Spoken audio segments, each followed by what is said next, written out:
বিয়ের ব্যাপারটা আমি ক্লিয়ার করি।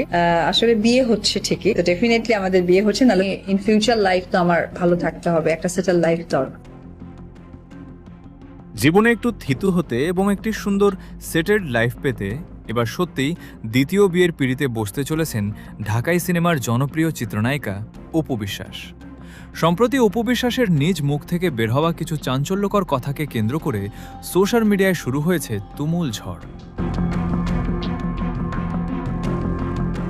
ভাইরাল হওয়া সেই কথাথায় অপু বিশ্বাসকে একদম স্পষ্ট ভাষায় বলতে শোনা যায়, জীবনে ভালো থাকতে হলে বা জীবনটাকে গুছিয়ে নিতে হলে অন্তত পাশে একজন মানুষের ভীষণ প্রয়োজন হয়।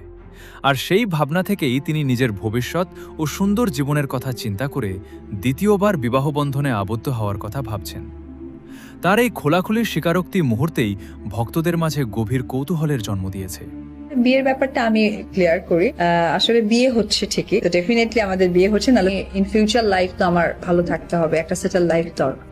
এদিকে বর্তমানে নেপালে অত্যন্ত খোশ মেজাজে ও ফুরফুরে মেজাজে ঘুরে বেড়াতে দেখা যাচ্ছে এই নায়িকাকে। শুটিংয়ের ফাঁকে তার এই ভ্রমণ এবং স্বাচ্ছন্দ্যময় জীবনযাপন দেখে অনেকেই নানা হিসাব মেলাতে শুরু করেছেন। তবে কি তার এই পরিবর্তন এবং জীবনের নতুন সিদ্ধান্তগুলোর পেছনে রয়েছে অন্য কোনো বড় সমীকরণ?